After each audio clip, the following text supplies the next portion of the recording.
so excited to have this wonderful guest tonight who is incredibly brilliant. My special guest tonight is David Adair. And David Adair is an internationally recognized expert in space technology spin-off applications for industry and commercial use. At age 11, he built his first of hundreds of rockets, which he designed and test flew. At 17, he won the most outstanding in the field of engineering sciences from the U.S. Air Force. At 19, he designed and fabricated a state-of-the-art mechanical system for changing jet turbine engines for the U.S. Navy that set world record turnaround times that still stand today. He is a world-class presenter and keynote speaker, seminar and workshop leader, and a consultant. His presentations include little-known facts and anecdotes from his involvement with the space program, commercial technology development films, and the things he has seen at Area 51. His website is americasfallfromspace.com, and it is with great pleasure we welcome David to the show this evening. Hello, David. Hey, how you doing? I'm wonderful. How are you doing tonight? Pretty good. I just listened to the introduction. I'm wondering, who are you talking about? We're talking about you. Yes, it's wonderful. It's wonderful to have you on tonight. It's just a real honor and a real pleasure. You're brilliant, and I have so many questions for you. But where would you like to start? I'd like to get into your technology later, but I think you wanted to address a few things pertaining to what's going on in your orbit. Yeah, it's a good word, orbit. I've been kind of blown out of orbit now.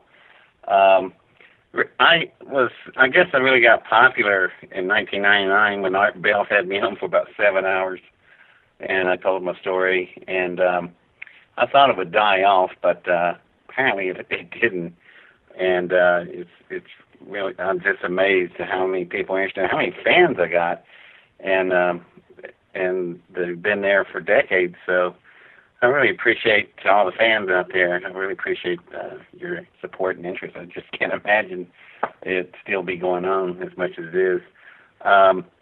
What happened is I was working 30-some years ago and just was finishing up a bunch of projects, and then I met someone. Her name was Joanna Adair, and she became my wife, and I was so happy with my wife. We worked 24/7 together, and with can you imagine being married to somebody 24/7 for 17 years? And somebody asked me, "How many arguments did you have?" 0, not one. Nice. And so it was all really quite happy, and I was so happy. I kind of just dropped off the grid, worked on my lab here in the mountains of North Carolina, and I would have just stayed here till we both dropped dead of old age, and that would have been it. Unfortunately, my wife passed away about 7 months ago, and that's hard enough, but it's the story that goes with it that's just unimaginable. It's just, close friends of mine, they always call me, they tried to figure out names for me and labels until Forrest Gump movie came out. Then he went, "My God, David, you're Forrest Gump." And I could agree with that. Stupid is and stupid does. But, he just stood there, and all this incredible stuff happened around him. He didn't try to do any of it. It just happened. Mm-hmm. Some of the things that would be occurring, close friends would tell me, "Run, Forrest, run." But I was working on projects, and then Joanna just woke up one day, and it's incredible. She just didn't have a thirst or appetite ever again. This is different. People can lose their appetite, but even anorexias, they drink. Her thirst was gone. Now, she would be dying of dehydration. I put a glass of water in front of her, she would not touch it. She just couldn't drink it. And it wasn't because she didn't want to, she just couldn't. There's only one organ in the human body that controls thirst like that, and that is the hypothalamus, which sits up above the medulla oblongata, just under the thalamus, what people call the cosmic egg. Mm-hmm. But the hypothalamus is about the size of an almond, and it's hardwired through the body, the ninth cranial nerve known as the vagus nerve. The vagus nerve controls all the autonomic functions in your body: breathing, sneezing, blinking of the eyes, bowels, pulse rate, belching, just all the things that goes on in your body you don't think about doing. It just does it. That's controlled by the hypothalamus, including thirst and appetite. Mm-hmm. Now, when she first got like that, I just days and days not eating anything. So take her to the hospital, and this is where the story starts. The psychiatrist first examined her, and this brilliant doctor, and I mean that sarcastically, Mm-hmm. he's former head of Miami University Psychiatric Unit. He was here at Grace Hospital in Morganton, North Carolina, and he was head of their psychiatric department. And he said, "Oh, she's suffering from psychiatric problems." I went, "No, she's not. She's anorexic. Anorexic is for teenage girls that's been treated badly, and they compensate with that. Mm-hmm. That's not the case. You don't have a 68-year-old female with anorexia." Mm-hmm. So, and I got in his case, and he's telling me it's psychological. I'm telling me it's not. It's neurological. It's a mechanical malfunction of some kind. I don't know what. And so he writes up a 1,200-page report, and he declares that we are suffering from lait le doux, which is a French term meaning madness for two. In his report, he said that Joanna and I were both suffering from delusions and hallucinations. Oh, wow. And I was in control of her to such a degree that if I wanted her to die, she would. Oh, man. Oh, no, what is wrong with you? Mm-hmm. It's none of this stuff. I'm trying to get a doctor to help me with my wife. And so this guy, he just wasn't, he was so misdiagnosed and did not have a clue what was going on. And the tests and everything, and that's the other thing that got everybody, all through the condition, even to the end, when she finally died, she was 5'7". She weighed 58 pounds. Oh, wow.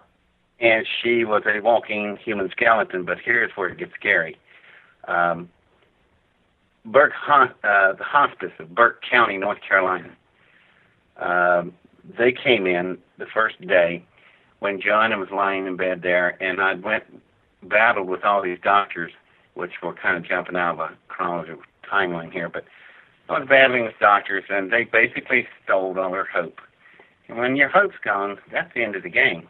Mm-hmm. Now, the only way I've kept her alive at this point, she suffered for 15 months with this condition. I sat in an office chair next to her bed, our bed, and I sat there for 525 consecutive days. Wow. And so I was just on this.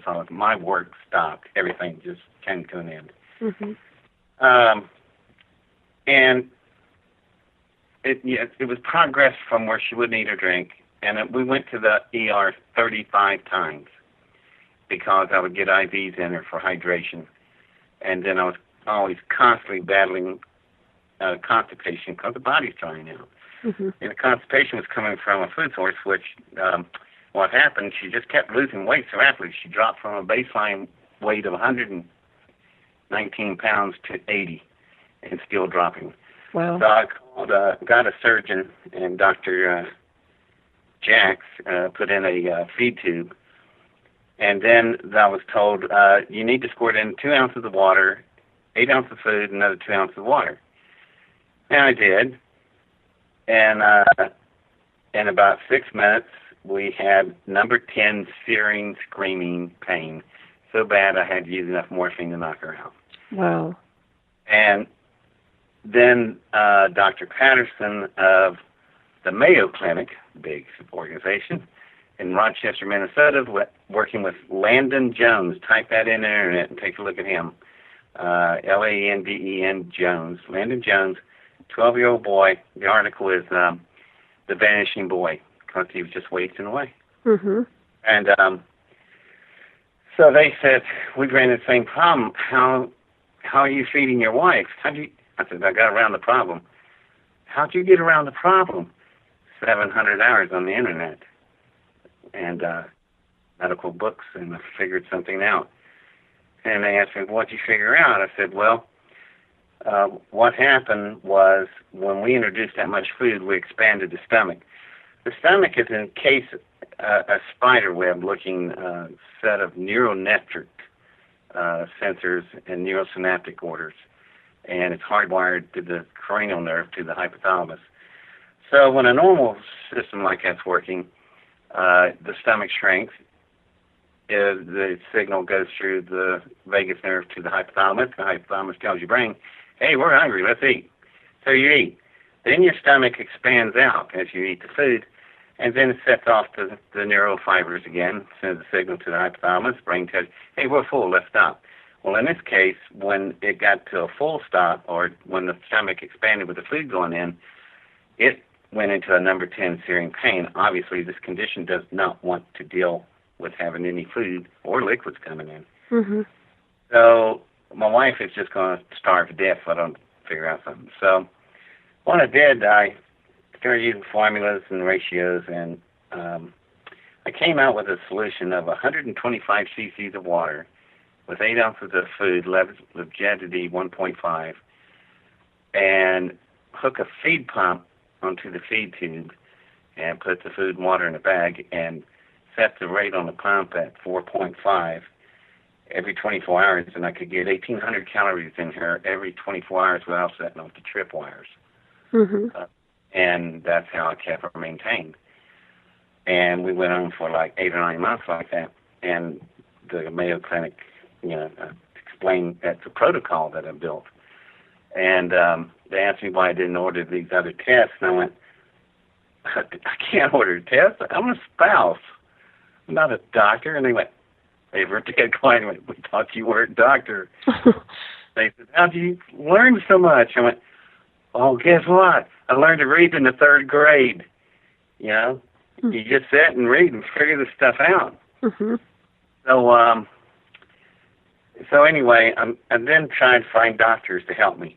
Now, I understand doctors, when they don't run into something they don't know about, that's normal. It's human. You don't know about it, you never heard of it. And the second thing that follows, you don't want to work on it because you don't know anything about it. Mm-hmm. But the third thing happened, and that I can't handle. They attacked me. Mm-hmm. The psychiatrist said that I caused this condition. It's my fault. And I went, are you out of your mind? We'll explain how a 12-year-old boy in Cedar Falls, Iowa, got the same problem. Mm-hmm. They wouldn't answer. So I'm on the doctor's cases, and I can't find specialists. I tell my primary doctor, help me find some specialists. And they told me, no, you go find them. The reason why, they thought I was making this up. And my wife is down to 80 pounds, and I'm making this up. Huh. The arrogance of doctors today is intolerable. Mm-hmm. You cannot behave the way they do. They got this God syndrome, like, if I don't know about it, it's not real, because I know everything. And this in TV shows like House and the doctors and NCIS, all the doctors all talk to each other and they work on things together and call each other. That's bullshit. It does not happen in the real world. Mm-hmm. I could not get a single doctor here in North Carolina to call Dr. Patterson of the Mayo Clinic, not like you call out a doctor in some farm community, mm-hmm. and he's got a patient, and they would never call him. So I get in arguments with the doctors continuously. And finally, I went to a guy named David Henderson. Now, David Henderson is the CEO of the American Medical Association of North Carolina. He signs every license of every doctor in the state. Now, isn't that a good guy to ask, help me find a doctor that worked with my wife? Mm-hmm. So I tell him all what's going on, conditions, all that stuff, tell him about Dr. Patterson and Landon Jones. He quit taking my calls, and then he sent me an email. I have the email right here. And he says, well, I just wish you the best of luck as you're dealing with this orphan disease. And that's an orphan disease, the term they use, I found out. It's when you don't have enough patients to make a lot of money with it. Then it becomes an orphan. Nobody wants it. Hmm. So he goes, I wish you all the best luck as you continue to find the cure for this dreaded condition. I'm a spouse. I'm not a doctor. Here you have the CEO of the AMA of North Carolina telling me to go find a cure. Wow. And so anyway, I guess they start talking to each other because about a week later I get a call from Dr. Joel Morganlander, Chief of Neurology of Duke University in Durham, North Carolina. I've never met the man, never spoke to him. Phone rings, I pick it up, and he says who he is. And I went, oh, great, I'm glad you called. I'm trying to find a doctor to help me with my wife. Her case is really severe. And he says, oh, yeah, we know about her case. Her case is fake, and you're a liar, a cheat, and a fraud. Wow. And I'm going, what? Well, what the good doctor didn't know, I recorded him saying that to me. Mm-hmm. Good. And there's something unique about North Carolina and Maine, or Connecticut, which one. There's 2 states in union not required to tell you that we're recording your conversation. So I got him on tape. Good. And I hung up on him, and I would play the tape on air for you, but it is, you can't edit the cuss words, it's so bad. He called back, and he cussed him out, hung him up again. He called back 3rd time because he's figured out something.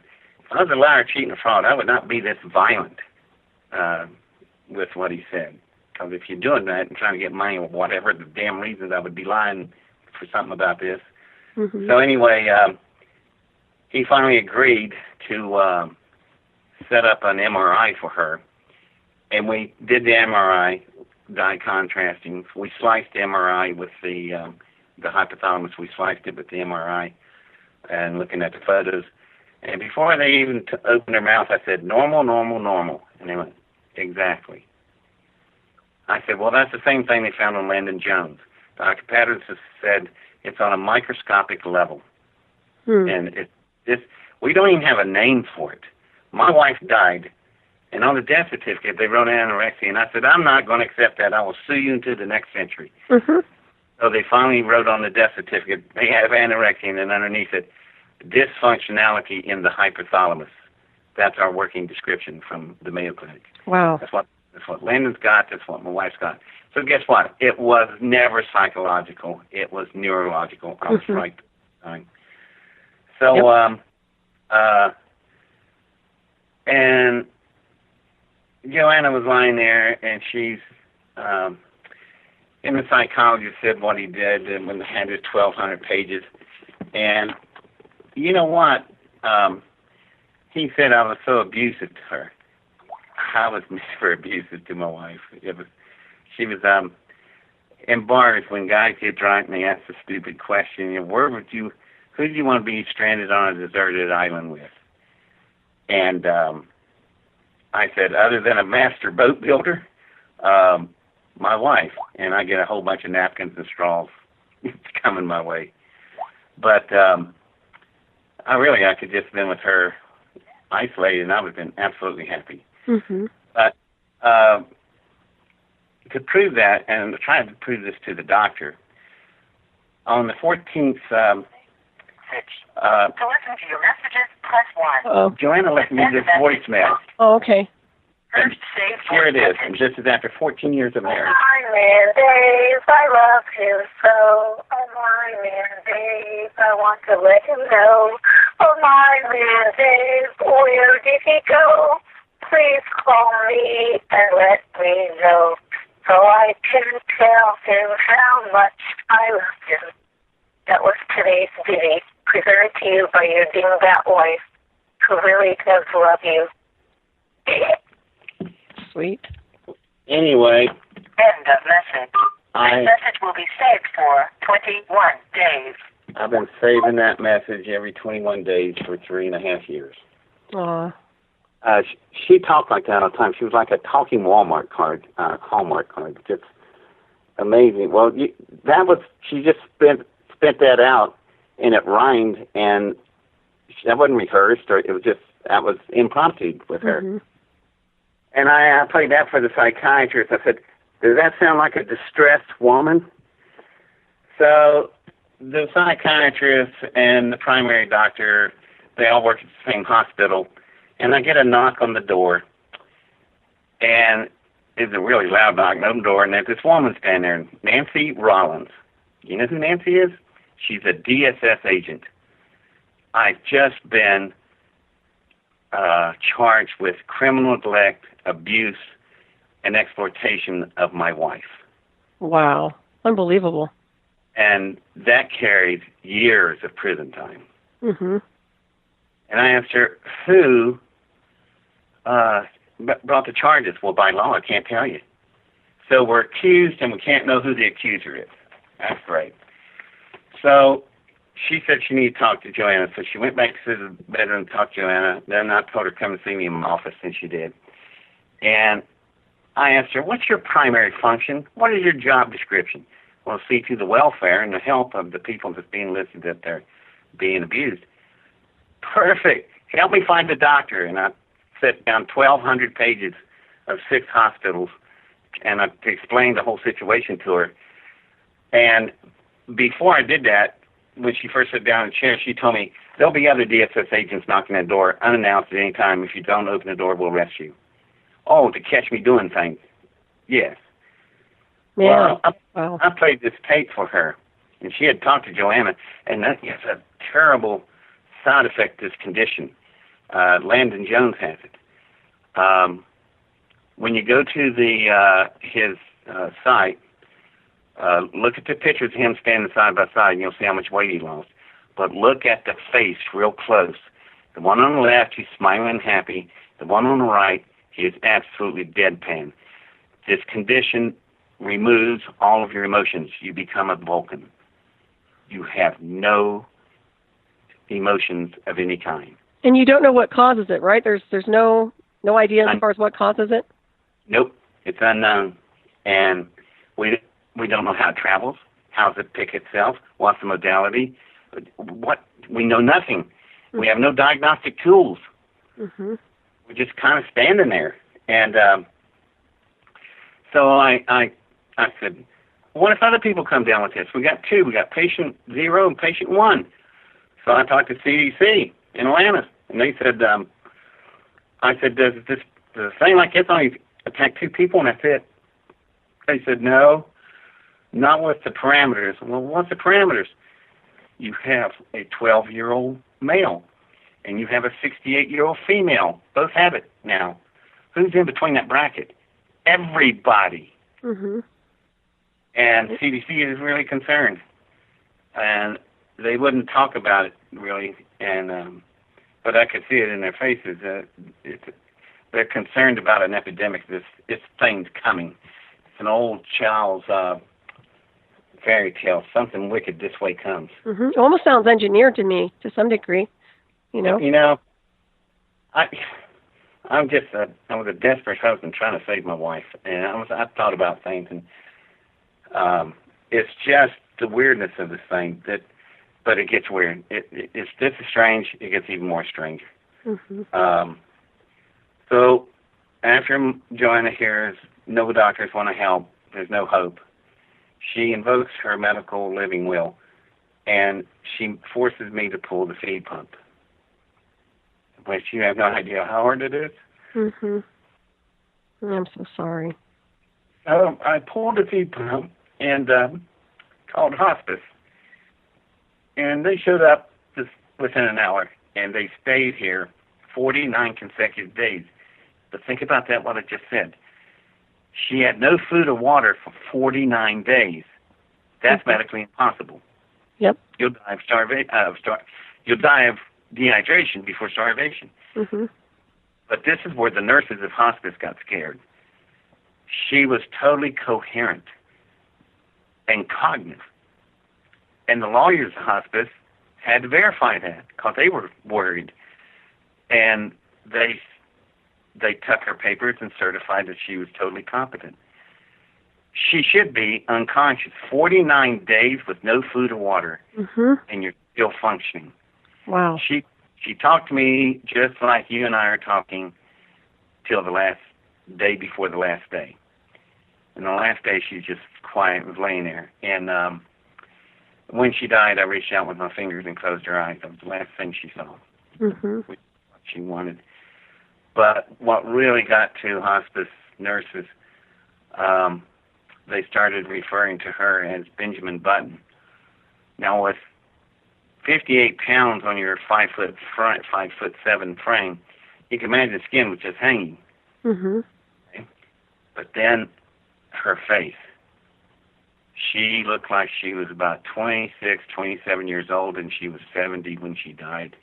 Every day she got younger in the face, and it really scared the nurses because every day they come back and could see the change, and she was dying like Benjamin Button.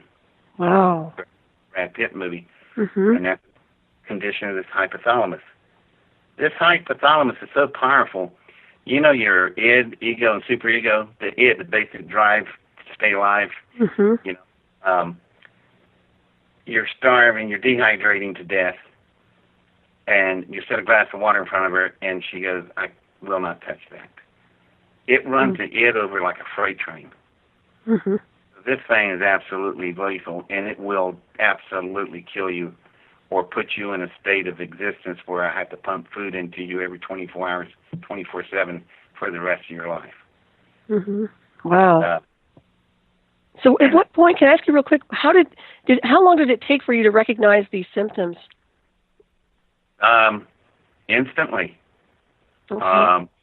First thing you notice, not eating or drinking anything. It just stops. Then the emotions started going away. And you heard her on the recording. Mm-hmm. I was sitting on the chair next to her, and I've been at this for 15 months. And I've never left her side except just to get the mail and get groceries. And I would be crying, and she would look at me like Mr. Spock and would say, "You mind taking that into the next room? It's annoying." Wow. It's like a personality shift or something. It is like a different entity comes in. Mm-hmm. I don't know how to describe it. Yeah. Oh. But anyway, it's not just, I'm not the first husband to lose a wife. That has nothing to do with this. But I am the first husband to have a wife to die of this condition. She's the first in the world of medical history recorded to do so. Mm-hmm. And then is still alive. Maybe because he's so young, he's now 14, still got a feed tube. The feed pump can be put in a backpack and carried, and that's how he goes to school, poor little thing. Mm. But I'm going to raise ruckus like to no end. Name these doctors. I'll even give you their phone numbers. And people say, aren't you worried about being sued? I hope so. I want to get sued. I went to Michael A. DeMayo. Listen to this. Mm-hmm. Went to Michael A. DeMayo law firm in Hickory, North Carolina, and told them all what the doctors did. And you know what they said? Mm-mm. I was talking to them on a speakerphone, and they said, you cannot hold these doctors accountable in a court of law. Oh, really? Huh. Yeah, what they said. I called two other law firms. They said the same thing. So I told Michael, I said, really? Well, you know what? I may not be able to hold them accountable in a court of law, but I sure, by God, can hold them accountable in a court of public opinion. Facebook, social media. And if you don't think that's powerful, remember the affluenza team? They ran over 5 people and laughed about it, got drunk, and finally went laughing off to Mexico with his, remember his defense was he was so rich he didn't know the difference between good or bad, and he only got probation. Mm-hmm. Broke probation, went to Mexico. Well, social media went so nuts on that. They made it so hot the police had to take an extraction team, go down. They got him and his mother, and they are sitting in prison right now for about the next 20 years. Yep. Then the dentist that shot the lion, the poor lion, in the reserve. The dentist said, I didn't know anything about that. Yes, he did. Well, nothing. He was never charged. Social media went at him so hard, he no longer had to practice. Mm-hmm. So, that's right. Yep. So don't underestimate the power of social media and Facebook and the internet. And when some lawyer tells me you can't hold these people accountable, by God, I disagree. I totally agree with you. Yeah. I mean, that's insane. I can't believe they're even defending these doctors. Well, that's the way it is. And I'm not doing this to gather fame or whatever. And you can call hospice, you can call doctors, you can call Dr. Patterson. I'll tell you this is real. Look at Landon Jones. Look at the internet. Mm-hmm. I didn't make this up, but I don't want anything out of it. I'm not looking, he's looking to sue. No, I'm looking to get sued because I want the minute they file the first petition, public domain, press conference. Mm-hmm. Can I ask you something? Did they do an autopsy? And there's a point. That's an excellent question. Yeah, they wanted to. They wanted to cut her up like sushi. The same damn doctors that wouldn't help me. Mm. So I said, I know. You want to write white papers on it and look so important and you just know everything. When you didn't even know of this condition until I brought it to you. So I told them they could suck my, and I'll just... Okay, we'll fill in the blanks. Yeah, well, you can finish the phrase. And I was in a room full of mixed people. I did not care. I don't care. And then the same brilliant doctors says, well, she's an organ donor. What? You want to take an organ out of her with this same condition in it? Put it in somebody? What the hell is wrong? Are you not even listening? Are you on Mars? I said, no. So I turned around to the funeral people, treat her like a pathogen, put on biosuit, instant cremation. I don't know what this thing can do. No one does. Mm-hmm. But sure in the hell are not taking any protocols to protect anybody around it. God, what idiots you are. So the only reason I'm raising the ruckus is I don't want another spouse go through what I did because it's going to bring down another person as I'm sitting here talking to you. Mm-hmm. I want another set of parents going through the misery that Mike and Debbie Jones went through with their son. Mm-hmm. And I want this thing acknowledged. It's real. I want research brought up so they can funding. I want funding brought up so they can do research on this thing, build some diagnostic tools, and get ready. What are they going to do when millions come down with it? Right.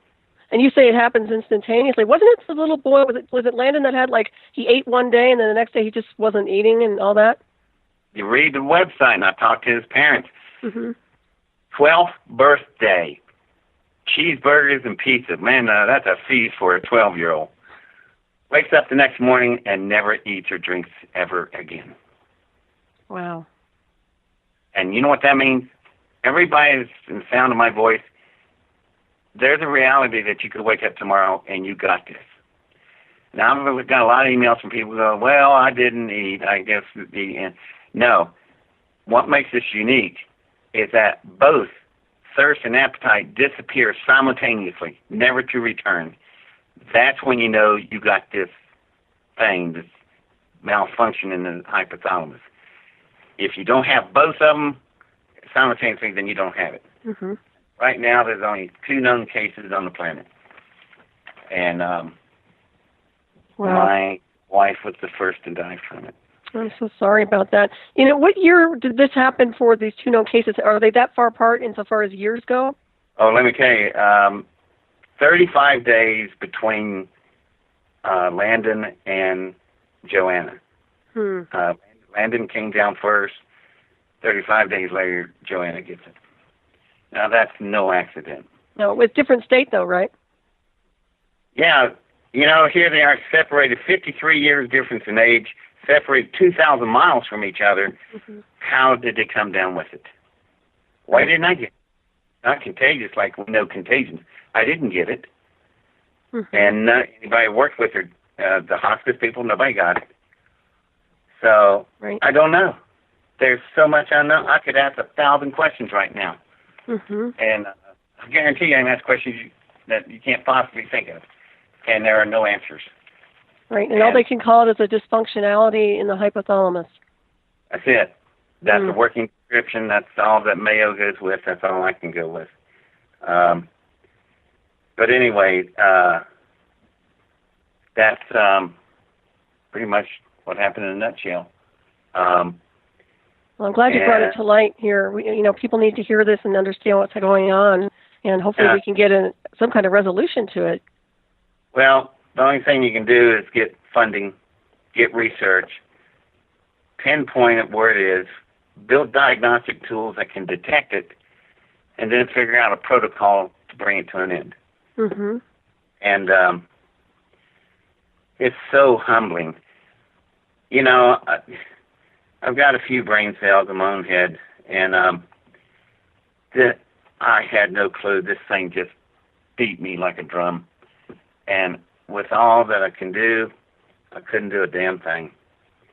So I'm not mad at doctors for not doing it, for not wanting to work with it. What I'm mad about is they wouldn't even acknowledge it. Mm-hmm. And clearly it's their egos are in the way. Yeah, it seems like they're pretty much worthless these days. I hate to say it, but yeah, Absolutely. it seems like, yeah, it's really. Well, there were a couple of doctors I'll give credit to. They were fabulous, but they couldn't help. But they tried. That's all I was asking for. Just try to help me, and they wouldn't do it. And instead, they attacked me, and that's why I sent 9 emails to 60 Minutes, 2020, and Dateline. Not a single return. If there's anybody out there listening that can hear this, call those damn people and ask them, why didn't you talk to this guy? You know what? 30 seconds after my wife died, I got a camera and took pictures of her. Mm-hmm. You have to see her face. She looks like she's 25 years old. Wow. It's really, really scary. Mm-hmm. And she looks so pretty. And, God, I just don't want anybody else to go through this. I don't blame you. The doctors made one of the hardest things on earth a person can endure, the loss of their spouse. And they found a way to make it 10,000 times harder. Mm-hmm. And you can't hold them accountable. That's bullshit. Mm-hmm. Yeah, I agree. It's very, very frustrating, without a doubt. I am glad. So you did have her cremated, you said, right? Yeah. Okay. She's sitting here next to me in my office. I have a mausoleum, but I'm not going to put her in. I'm going to have her stick around with me for a while. And when I die, I'm going to have my ashes put in with hers. At least I'll get back with her. Oh, that's nice. Anyway, I've had one lawyer ask me about practice law in California. He said, aren't you worried about somebody wanting to kill you? You raise such a right? I'm like, really? You kill me, I'll wake up and jump in the arms of Joanna? Like that's a problem? And he said, you're a really dangerous person. Yeah, I am, because I don't care what you do. But I am going to hammer this, and I'm not going to stop. But yeah. I really don't want to leave this program and all these listeners bummed out. So we got some other things to move on to. Yeah, we'll switch gears here, but I am sorry what happened. I really am, and I'm glad you addressed it to everybody so that they can be aware down the road. So thank you for doing that. It's the old phrase, and it's overused a lot, need to know. Yep. But in this case, you all really need to know this, because there's something coming, and it's going to be god-awful. And we are so unprepared. We have no diagnostic tools, no protocols, not even a clue it exists. How does it operate? Where does it come from? What's the termination rate on it? What's the incubation period? I could go on for hours. I understand. Yeah, no, I agree with you. I totally agree. And I'm just worried. I'm worried about everybody else. I just don't want people. If you're going to have to deal with it, and they're going to die, and they will, I just don't want you to have to be beat up by doctors in the process, which is just god-awful. Mm-hmm. That even would come up like that. Yeah, they're incompetent. That's what comes to mind anyway. Oh, yeah, it is. The God syndrome was just reeking in the room. I could see it in their faces. I was at Chapel Hill. I went to 7 major medical institutions. I was looking at Chapel Hill and their faces, and they didn't have a clue. They were blank as paper. I went, you guys ain't got a damn clue what's going on, do you? But you won't admit it. So I'm making this up. That's what you're saying. Wow. Sounds like they're covering something up to me. Yeah. So I don't know. Well, I'm happy to do some digging too, David. I'll look around too, and I'm more into the exotic stuff, but I'll certainly look around for you. I was in the Navy for 10 years. I was, among my other jobs, jet engine design and stuff. I also was an NBC officer. That's a nuclear, biological, chemical warfare officer. And when I was at William & Mary War College, this thing, it's got the earmarks of a weapon system. I swear it does. I agree with you. I was going to say that. Yep. I'm glad you did. I just can't imagine in God's name, why would you build something like that? what would really tick me off, rule of thumb in any of that warfare, is that the first thing you build is the antidote. So somebody's sitting on an antidote. Mm-hmm. I want Landon Jones to have a normal life, wanting to have a family, not walk around with a feed tube stuck in his stomach, carrying a backpack with a feed pump on his back. Right. Nobody deserves that. God. I agree. Well, I did say engineered. I mean, this what strikes me as an engineered thing. So, when it's that exotic, it reeks of something beyond it all. So. Yeah, anything that can run an it over, that's not even following Mother Nature. Mm-hmm. It's running Mother Nature over like a freight train. Yep. Which, that right there, that's my first red flag. That it's something else going on here. And what, I don't know. But all I know is I watched my best friend die. Mm-hmm. And I couldn't do a thing about it. I'm so sorry. That's very painful, I know. You okay? Yeah. All right. Just, and I had such, still do. I've got some really cool projects. Yeah, let's switch gears and talk about the projects for a little bit here. Yeah, here's one of them. I've got a patent pending on this one. It's really cool. And it's called the Gamma Ray Creation Project. And it started off when I started looking at what Northwestern University was doing. Northwestern runs the in vitro process to get women pregnant that can't. Mm-hmm. And they have a camera system and a machine with the in vitro machine. I don't know if you know this or not, but you can go to their website and see it.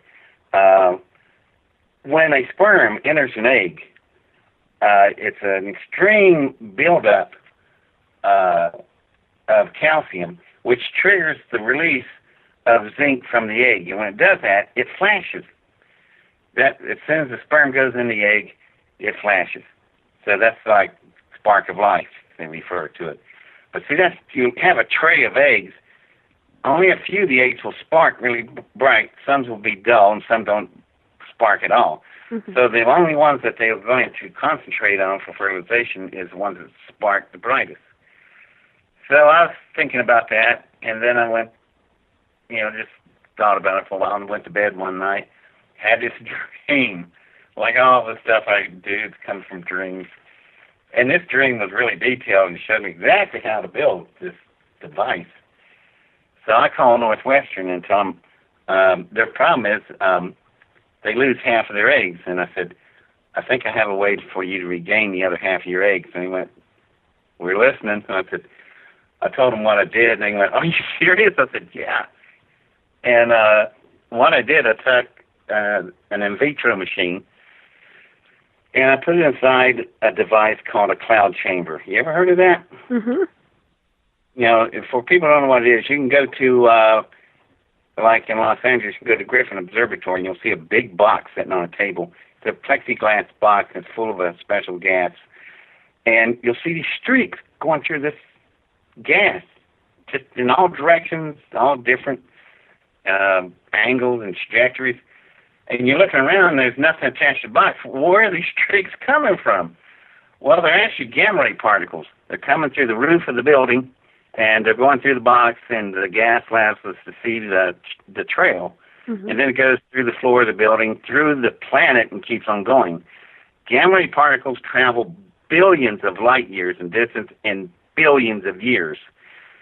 So I put an in vitro machine inside a cloud chamber because what I'm catching on film is the moment a sperm enters an egg, just like a woman would have sex, and she's walking around in the kitchen, walking the house, or shopping, doing whatever, and just the moment that sperm goes into that egg, she walks right directly in the path of a gamma ray particle, and it hits the sperm, and they both go into the egg simultaneously. And then the gamma ray goes on through her body, through the floor, and keeps on going out the other side, the earth. Mm-hmm. So, why would that be important? I think I've found a solution to the question, why do we have Michelangelo, Da Vinci's, Copernicus, Newton, Einstein, Hawkins? Why are these people so off the chart? I believe at the moment of creation for them, a gamma ray particle and a sperm both went at the same time, bringing these people to such an intellectual level. Now, to be fair to women, there's just as brilliant women as these men. Unfortunately, the history is recorded by men, so women don't get a fair shake, which sucks. But I believe in the XY breakdown, the males seem to dominate in this process more. I don't know why, but anyway, it's just an hypothesis. I built a machine to check the theory, and it would be so cool. I probably won't live long enough, but get an embryo captured on film. We know that happened. Put it back in the mother. The child grows up, and let's see if the child is really, really brilliant, then we know that's where they come from. That's fascinating. Yeah, that's when I'm not pining and dying over my wife dying and found in misery over here. That's the kind of stuff I do work on. Mm-hmm. Of course, you know about my rocket. Yeah. When I was a child, I was working quantum physics, differential mechanics when I was 7 years old. How did you get involved in that? Well, another good question. I was just dreams. I just started seeing stuff, and the more I read, the more intense the dreams got. And I was in an area where there wasn't too many books on quantum physics, differential mechanics. And anyhow, the librarian saw me reading this when I was real little. It was like second grade. And she asked me, when everybody's reading C-Spot Run, right. I'm over there trying to figure out the difference between a Mobius and a inverted isosceles. So it's, she picked the book up, and she goes, there's no pictures in this book. Yeah, well, I'm not looking at the pictures, I'm reading. She goes, yeah, you read it. So she asked me, what is this about? And she just showed me the page, and then pulled the book back, and I thought, well, that's a hypothesis on the particle acceleration, and da-da-da-da-da-da. Anyway, she's, good gosh, you really know this stuff. I said, how many books have you read? I said, 32 right here. And she goes, that's all the books we got. Yeah, well, I went through them. And I said, is there any way you could order me any books? And she said, well, we can, but don't tell anybody. And don't tell anybody you do this stuff, David, because there's a social structure. your fellow peer members are not going to be comfortable with this. So I was quiet. She ordered the books. I got to read a couple hundred books. And then I understood the dreams better. Mm-hmm. And what I did, I got a big artist pad, laid it on top of me. I had a little night light my mother set up for me. And when I'd wake up in the middle of the night, write this stuff down, go back to sleep, wake up again, write some stuff down. Do that 3 or 4 times through the night. And next morning, before I looked at the notebook, I just thought, I can't remember any of this. Then I looked at it, and the moment I looked at it, it was like a flood. I remembered everything. So this went on for a while to a point where I had 93 pages. Wow. And what was weird about it, the math came in consecutive order, which means like you'd be reading a book, and 2 or 3 pages, and you go to sleep. All right, and then next night you go to sleep, and you pick up right where you left off and get another 2 or 3 pages. And it went that way consecutively to 93, 96 pages I had. And with that, it was the beginning of how I came to the point of working with fusion containment. Electromagnetic fusion containment is the holy grail of physics. Everybody's been trying to do it. Mm-hmm. But the problem is the entire fusion containment community has been on the wrong design for the last 75, 80 years. And that's in a definition of insanity by Einstein, is that you keep doing the same thing over and over again, expecting different results. Right. Well, that's what they've been doing. And you think I would piss a lot of people off. Well, I did and do. But I was in Washington working on another project, and I got on this elevator, and I didn't read the sign, and it's only for congressmen and senators. Mm-hmm. But I had a suit on. Everybody had a suit on, so I just got in the elevator. And these people were talking. I couldn't help but listen. They're behind me. And they were talking about, they're all, half the elevator is full of fusion containment members of the community. And they were arguing and how they're just not getting things that need done. And then I heard them say, well, we'll get it done. We'll need $80 billion more and 40 more years. Huh. I already did it back in June 20th, 1971. So I'm just facing the door, and all I said, I didn't take around and look at them. I said, you're all on the wrong design, and your math is off. Nice. I'm quiet, and I turned. They said, I turned around. I said, you're really going to have to reconfigure, and the only thing I'm going to tell you, it's in the wrapping of the coils of the magnetic field. That's where the key is, and that's where you guys just aren't there. And they looked at me and went, who are you? And I went, I don't know. I'm just a guy that flies rockets in cow fields in Ohio, and I left. Nice. But I can't believe I've been sitting on this for 45 years. Wow. How come? Well, that's the story. I got kidnapped twice in the process. Are you? Well, anyway. We're going to have to go into this if you want to, but we're going to hit a break in like 2 minutes here. I just want to give you a heads up. But so you mean kidnapped as in really kidnapped? Yeah. First time was by Dr. Arthur Rudolph. Look him up in the internet. That's an eye popper. He was the chief architect of the F-1 Saturn V Apollo moon rocket engines. He was the winner of the Most Distinguished Service Award of NASA. And hang on, David. Hang on. We're going to head for a break. We'll be right back. We're going to continue this conversation. Listening to Ravenstar's Witching Hour. I'm Solaris BlueRaven. My wonderful guest tonight is David Adair. Stay tuned.